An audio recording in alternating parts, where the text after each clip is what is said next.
Shalom. Nah, kita sudah mendengar pesan minggu ini ada tentang jangan lengah. Mari kita lihat ayatnya dahulu. 1 Petrus pasal kelima ayat ke-8. Sadarlah dan berjaga-jagalah. Lawanmu si iblis berjalan keliling sama seperti singa yang mengaum-ngaum dan mencari orang yang dapat ditelannya. Jadi jelas pesan ini di minggu ini merupakan sebuah peringatan. Karena kita ada lawan.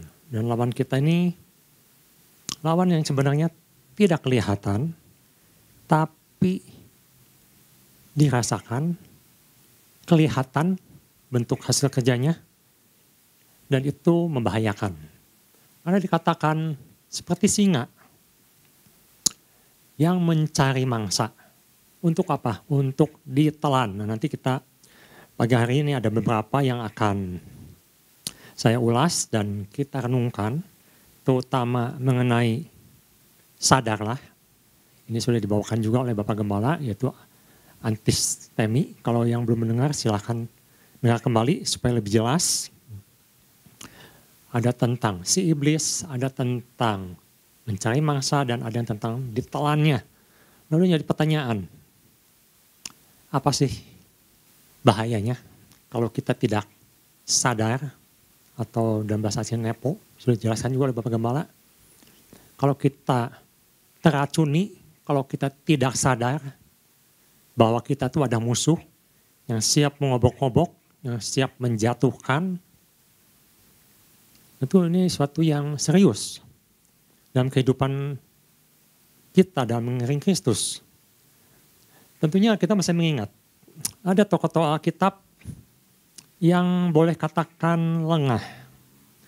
Bahkan orang yang paling kuat di dunia pun, Simpson, dia sempat lengah. Akhirnya dijatuhkan oleh siapa?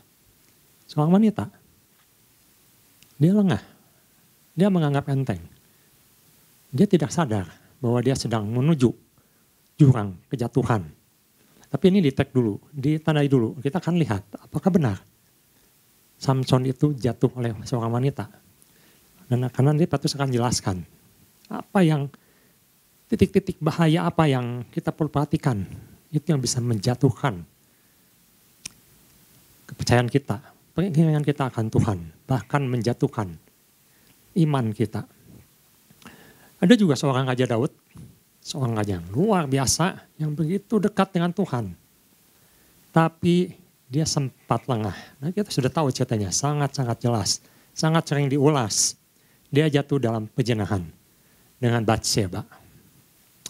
Dosa yang dia masih anggap enteng. Bahkan sampai ditegur oleh Nathan. Ditegur dan dijelaskan hukumannya. Begitu banyak hukumannya. Karena dia lengah.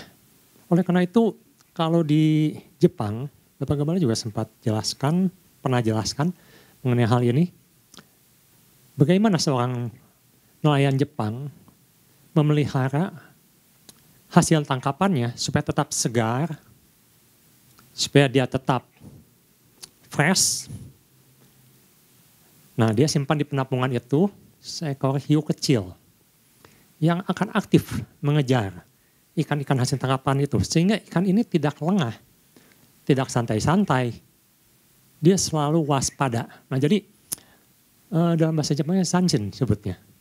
Suatu keadaan yang tetap waspada. Jadi ini bukan suatu keadaan yang mengajak kita untuk tegang, stres, selalu ketakutan akan diserang, selalu ketakutan dalam menghadapi tekanan dari luar, serangan si iblis. Bukan itu maksudnya, tapi ada suatu kewaspadaan, sadar. Jadi ikan-ikan ini bukan artinya dia bergerak 24 jam, bukan. Tapi dia waspada akan ikan hiu kecil ini ketika dia mulai bergerak. Kalau di Alkitab katakan ketika singa itu mulai mengaum. Ada satu kepekaan bahwa si musuh ini mulai bergerak. Nah, waktu bergerak kita tuh sudah siap, sudah waspada. Itu maksudnya. Jadi bukan tegang terus itu ya. Sampai stres, sampai takut, sampai khawatir. Bukan itu maksudnya. Tapi ada satu penilaian di mana kita bisa membedakan. Ini pekerjaan si iblis nih, ini pekerjaan si musuh nih. Ini musuh mulai bergerak nih. Apa yang harus kita lakukan? Nah itu yang jadi menurut saya itu satu yang penting. Mengapa dan apa yang harus dilakukan.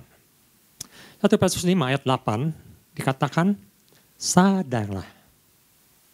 Sadarlah, miliki suatu kesadaran, penilaian bahwa iblis ini sedang bergerak, sedang mengaum. Dan dikatakan lawanlah. Coba kita lihat ayat ke-9. Lawanlah, bukan diam. Bapak Gembala katakan aktif, lawan. Dengan apa? Dengan iman. Nah itu kita lihat nanti ya. Iman yang teguh, sebab kamu tahu bahwa semua saudaramu di seluruh dunia menanggung penderitaan yang sama, tapi terutama yang di bagian atas, bagian A. Lawanlah dengan iman. Zaman sekarang saya lihat ini banyak pengajaran, banyak isu-isu yang mempengaruhi khususnya generasi muda. Generasi Z, generasi milenial itu yang diserang oleh sosmed. Di mana masukkan paham-paham saat tidak sadar dan orang merasa nyaman dan tidak sadar bahwa mereka sedang dipengaruhi oleh suatu pengajaran-pengajaran dari luar. Khusus kita bicara tentang orang percaya di sini. Misal kalau kita lihat ada di bagian Alkitab yang menjelaskan tentang hal ini, 1 Korintus pasal 10 ayat 12. Ini ada suatu peringatan dari Paulus yang juga mewakili di zaman kita sekarang ini, di saat ini. 1 Korintus 10 ayat 12. Sebab itu, siapa yang menyangka bahwa ia teguh berdiri, merasa saya ini fine-fine saja, saya ini oke-oke saja, hati-hati. Nah, ini kan peringatan, hati-hati. Coba pikir ulang, coba dicek lagi, supaya ia jangan jatuh, supaya kita jangan jatuh. Apa sih yang bisa membuat kita jatuh? Sesuatu yang dimasukkan pelan-pelan, sepertinya benar, yang membuat kita tidak sadar bahwa kita terlarut bahkan ikut melakukan. Dalam 1 Korintus 12 itu, kalau kita lihat ayat yang ke-7, mungkin saya tampilkan, tapi saya cepat saja. Ada tentang masalah penyembahan berhala di situ. Menyembah berhala, ini pun terjadi saat sekarang ini. Sihir, tarot, permainan-permainan kegelapan, bahkan seorang hamba Tuhan yang melayani kaum muda, dia mengatakan demikian. Anak muda zaman sekarang itu aneh. Mereka sangat haus akan hal-hal yang supernatural. Suka hal-hal yang supernatural. Bahkan film-film pun kita tahu ya. Sekarang banyak yang superhero lah, apalah yang di luar natural. Di luar kemampuan manusia. Senang. Termasuk dalam hal-hal sihir, main tarot lah. Tetapi mengapa mereka tidak tertarik pada yang hal supernatural yang dikatakan Alkitab. Jadi ada kubu. Kenapa di satu pihak dia suka yang dunia tawarkan, tetapi dia tidak suka apa yang Tuhan tawarkan. Ikatan-ikatan, idola. Nah, beberapa waktu ini saya perhatikan, kok sekarang banyak anak muda, laki, perempuan sama saja, bahkan perempuan, ditato. Itu menjadi suatu tren, saya lihat selebritas, idola-idola, ditato semua. Padahal dalam hal ini itu jelas sekali Tuhan katakan, mengapa di satu pihak mereka ikut dan tidak mempertanyakan, tetapi tidak mendengar apa yang Tuhan tuliskan. Coba kita lihat Imamat. Imamat pasal 19 ayat 28. Ini kan jelas sekali mengenai tato ini. Bahkan beberapa hamba Tuhan dalam penafsirannya malah mengokekan. Ini jadi menurut saya ini agak berbahaya karena kita harus berhati-hati dalam hal ini. Karena Tuhan jelas dalam hukumnya mengatakan janganlah kamu mengurusi tubuhmu atau merajah wajahmu, kulitmu karena orang mati, dan janganlah merajah tanda-tanda pada kulitmu, akulah Tuhan. Jelas ayatnya ada, dasarnya ada. Mengapa yang satu diikuti, yang satu tidak dihiraukan? Bahkan suara Tuhan yang tidak dihiraukan. Nah ini yang jadi Apakah mereka sadar atau tidak sadar bahwa sesuatu sudah masuk? Nanti yang dikatakan oleh Petrus, sadarlah, berhati-hatilah, coba kaji kembali. Jangan-jangan ini kita sudah masuk di situ. Di ayat ke-7 dan ke-8 di 1 Korintus itu menyangkut juga ada masalah percabulan, masalah moral, masalah norma. Di ayat ke-9-nya juga dikatakan mencobai Tuhan, menantang Tuhan, melawan firman. Mana buktinya? Tuhan ditantang, tidak percaya kuasa Tuhan. Nah, kita perhatikan yang di ayat ke-10. Hati-hati, karena ini mungkin sesuatu yang lebih kelihatannya tidak terlihat, ada di gereja Tuhan juga, di dalam orang percaya, tetapi ini yang ditegur oleh Rasul Paulus, yaitu apa? Bersungut-sungut. Bersungut-sungut. Mengeluh, tidak puas, menuntut Tuhan, bahkan tidak pernah bersyukur. Semua yang diberikan dianggap seperti kewajiban Tuhan. Nah ini yang kita harus berhati-hati. Coba kita sadar nggak? Di 1 Tesalonika pasal 5 ayat 18 katakan, bersyukurlah dalam segala hal. Karena apa? Karena itu yang Tuhan inginkan dalam hidup kita, dalam Kristus Yesus. Mengucap syukur. Mengucap syukur. Tidak dikatakan di sini dalam keadaan kamu senang, ketika kamu diberkati, ketika kamu mendapatkan apa yang kamu mau. Tidak, tapi Paulus katakan, bersyukurlah dalam segala hal. Setiap waktu. Mungkin kita juga sudah banyak kehilangan di situ. Kita tidak sadar. Kita bersungut-sungut pada Tuhan, kita tidak pernah bersyukur. Nah itu yang terjadi. Ini bersatu ciri-ciri di mana orang percaya bisa jatuh. Tidak berjaga-jaga, tidak sadar. Karena itu Petrus katakan, sadarlah, sadarlah. Kembali, coba dikaji kembali. Menjadi masalah. Bagaimana kita supaya tetap sadar, supaya bisa melawan si iblis ini. Kemarin Bapak Marbun sudah jelaskan, iblis itu seperti di zaman Ayub, itu hanya menggambarkan bahwa iblis itu menjelajah ke seluruh bumi untuk mencari apa? Mencari mangsa yang bisa dijatuhkannya. Ketika Allah menanyakan, habis dari mana? Habis dari menjelajah bumi, melihat-lihat siapa, dan ditemukanlah salah satunya Ayub, orang saleh itu, dan ditantanglah Allah oleh iblis. Tetapi kita sering lupa juga, coba kita lihat di Matius pasal 7 ayat 15, kita sering lupa, iblis itu sering menyamar. Nah ini yang kita tidak sadar, iblis itu sering menyamar sebagai domba, seperti orang baik, seperti orang yang menasihati, seperti orang yang mengasihi. Tapi mereka nyamar, tujuannya untuk menjatuhkan. Tujuannya untuk menjatuhkan umat pilihan Tuhan. Tapi puji Tuhan, kalau iblis ada di mana-mana untuk menjatuhkan, ternyata Tuhan juga ada di mana-mana untuk memberikan kekuatan. Coba kita lihat, 2 Tawarikh pasal 16 ayat 9. Kita jangan takut bahwa iblis itu ada di mana-mana, seperti singa yang mengaum-ngaum, yang hendak menjatuhkan, yang hendak memangsa, bahkan dikatakan menelan. Nanti kita akan lihat menelan. Tetapi Allah juga tidak tinggal diam. Kita lihat di sini. Karena mata Tuhan menjelajah seluruh bumi. Tuhan juga melihat. Bukan cuma iblis. Tidak usah khawatir. Mata Tuhan juga menjelajah ke semua manusia. Khususnya pada orang-orangnya. Pada anak-anak Tuhan. Untuk apa? Untuk melimpahkan kekuatannya kepada mereka yang bersungguh hati terhadap Dia. Jadi memang Tuhan memperingatkan, jangan lengah. Tapi juga ingat, kalau iblis juga ada di mana-mana, di sini katakan Tuhan juga ada di mana-mana. Dan Tuhan siap memberikan kekuatannya. Tetapi kepada orang-orang yang bersungguh hati. Itu kuncinya. Apakah kita ada kesungguhan hati?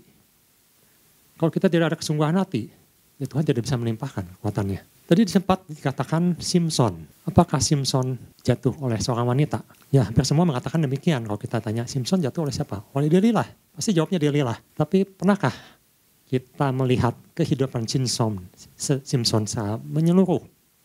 Simson itu adalah orang yang paling gegabah dalam Alkitab. Seorang pemimpin yang paling bergajul dalam Alkitab.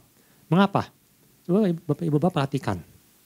Dia sebenarnya hampir lengah di segala sesuatu. Kenasirannya dilawan, ditentang. Kan jelas di sana dikatakan, jangan minum anggur. Dia kan minum-minum sama teman-temannya.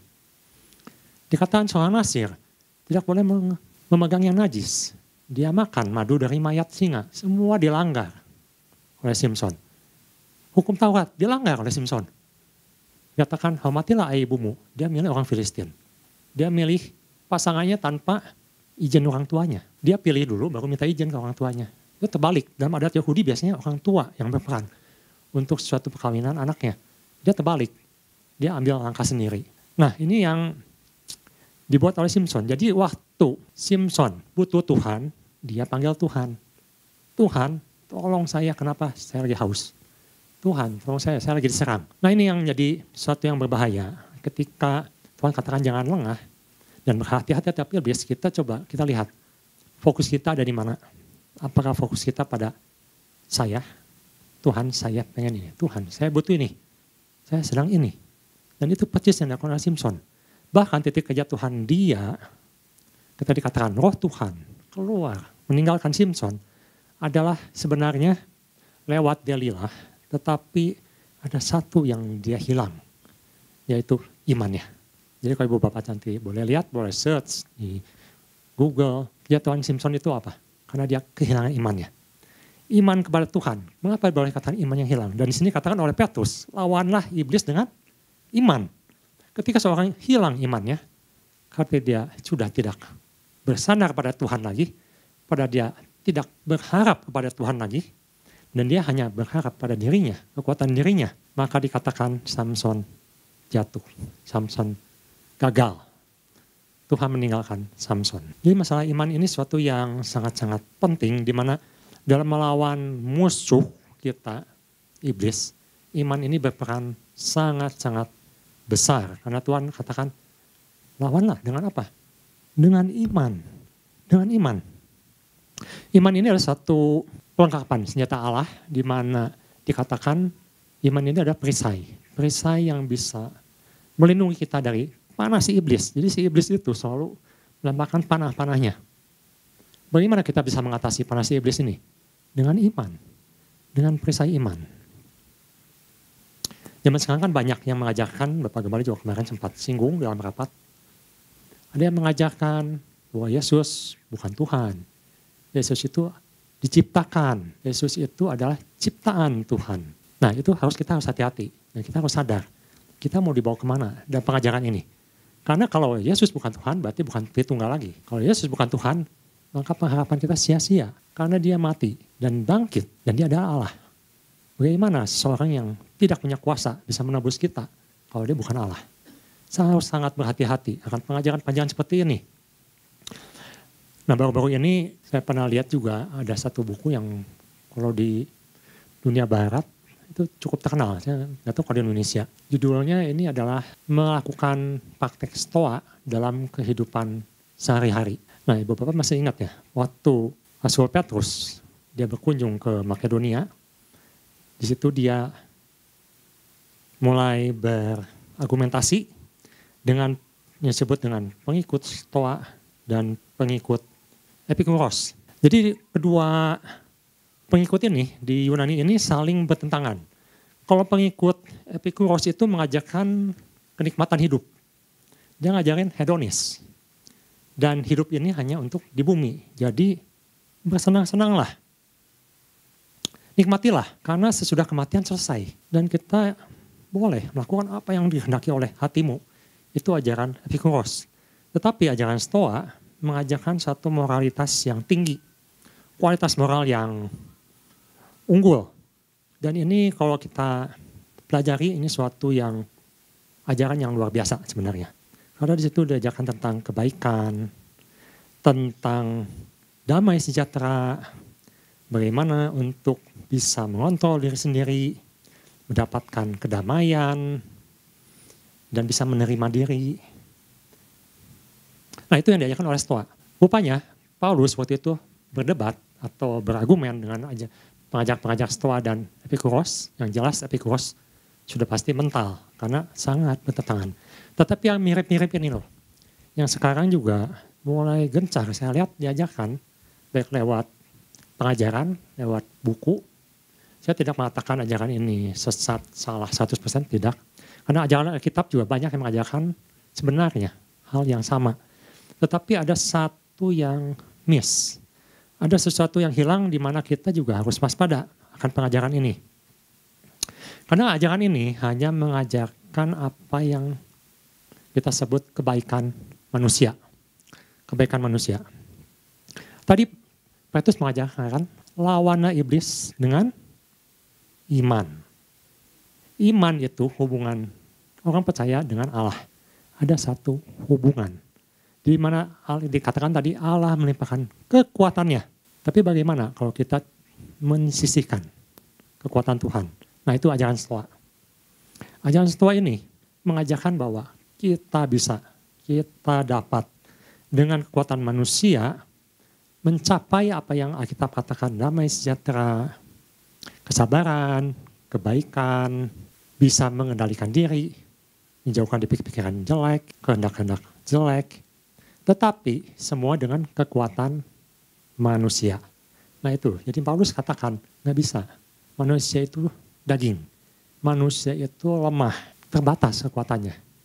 Kita bisa berusaha dengan kekuatan, tapi Allah mengatakan lawan si iblis bukan caranya begitu. Iblis itu memberikan satu panah-panah keinginan, hawa nafsu, pencabulan, keinginan, kerakusan, ketidakpuasan, itu dilemparkan. Bagaimana cara mengatasinya? Petrus katakan lawanlah dengan iman, dengan kekuatan Allah. Nah itu yang hilang dari Stoa dan Paulus melengkapi bahwa tidak cukup. Kekuatan manusia itu lemah sekali. Harus ada kekuatan dari Tuhan. Makanya di Efesus dikatakan gunakanlah seluruh perlengkapan senjata Allah, bukan senjata manusia. Senjata Allah, ataupun keselamatan, ikat pinggang kebenaran, baju sirah, keadilan, perisai iman, pedang roh, bukan dilawan dengan kedagingan, tapi dengan roh Tuhan. Nah ini perlu kita tanamkan, bahwa dalam kita memproteksi, supaya kita tetap antistemi, bisa melawan si iblis, kita harus sadar dengan apa kita harus melawannya. Jadi ini dalam dua hal ini yang saya bahas hari ini. Kita harus sadar bahwa iblis itu sifatnya kalau menghancurkan itu tidak setengah-setengah. Kita lihat kembali ya, 1 Petrus pasal 5 ayat ke-8. Coba kita lihat bagaimana sifat iblis menghancurkan. Sadarlah dan berjaga-jagalah. Tadi kita sudah diingatkan ya. Lawan dengan iman. Sadar, harus tetap waspada. Lawan musuh iblis berjalan keliling seperti singa yang mengaum dan mencari orang yang dapat digigit, mencari orang yang bisa dikelikitik. Bukan ya, di sini katakan mencari orang yang dapat ditelan. Ditelan. Jadi iblis ini cara kerjanya bukan menggigit, bukannya sedikit-sedikit, ditelan. Ditelan ini artinya dikuasai seluruhnya. Dihancurkan sampai tulang-tulangnya. Semuanya bulat-bulat masuk. Ketika seorang tidak sadar, ketika seorang menganggap enteng, ketika seorang tidak ada roh Allah, maka iblis dengan mudah akan menelan semuanya. Pikirannya, tindak tanduknya, keputusannya, ditelan semua. Dalam arti lain, bahwa dia sendiri tidak sadar dia ada di dalam mulut singa. Dalam kegelapan. Dia tidak sadar. Dan dia melakukan apa yang si iblis suka, apa yang si iblis mau. Tadi saya sempat ulas tentang tato juga ya. Jadi ini sangat, kalau buat saya cukup prihatin melihat apalagi kalau anak Tuhan terlibat dalam hal tato ini. Karena dulu sempat cari-cari juga informasi mengenai tato ini. Jadi dikatakan dari orang yang sudah lepas dari ikatan si iblis, dari pengikut setan malah. Dia katakan kalau sesuatu yang dimasukkan ke dalam tubuh itu, dalam darah, kulit, yang ada darahnya juga, itu biasanya dilakukan oleh okultisme, suatu penyembahan. Coba perhatikan, semua dukun, semua orang yang terlibat dalam okultisme, terutama dukun di dunia ini, biasanya itu berhubungan dengan tato. Jadi mereka ditato untuk menunjukkan bahwa mereka itu ada hubungan dengan okultisme. dengan kuasa-kuasa kegelapan. Dan ciri-cirinya dukun-dukun mereka semuanya ditato. Sayang ya, mengapa anak Tuhan mengikuti? Apakah tidak sadar di sini? Jangan-jangan sudah ditelan, sudah masuk. Saya tidak bicara orang yang sudah ya. Kalau sudah bisa minta pelepasan ke Bapak Gembala, bisa damaikan kembali. Tetapi maksudnya ini suatu pergerakan. Di mana anak-anak muda terlibat di sana dan tidak sadar bahwa itu sebenarnya ada hubungan dengan okultisme. Tato itu sangat erat hubungannya dengan okultisme. Ditelan sampai tidak sadar bahwa itu ada hubungannya dengan kegelapan. Dan iblis akan mulai mengobok-obok di situ. Tidak bisa bedakan mana yang kehendak Tuhan, mana yang benar, mana yang salah. 2 Korintus pasal 11 ayat 14. 2 Korintus pasal 11 ayat 14. Mengapa kita harus sadar? Mengapa kita harus berhati-hati? Karena iblis ini pemain lama. Iblis ini sudah sangat senior dalam hal tipu menipu manusia. Masih ingat Hawa? Hawa itu anggap iblis itu teman ngobrol. Si ular tua itu. Kelihatannya bisa diajak ngobrol, enak diajak ngobrol, kok nyambung ya ngobrolnya. Enak ya.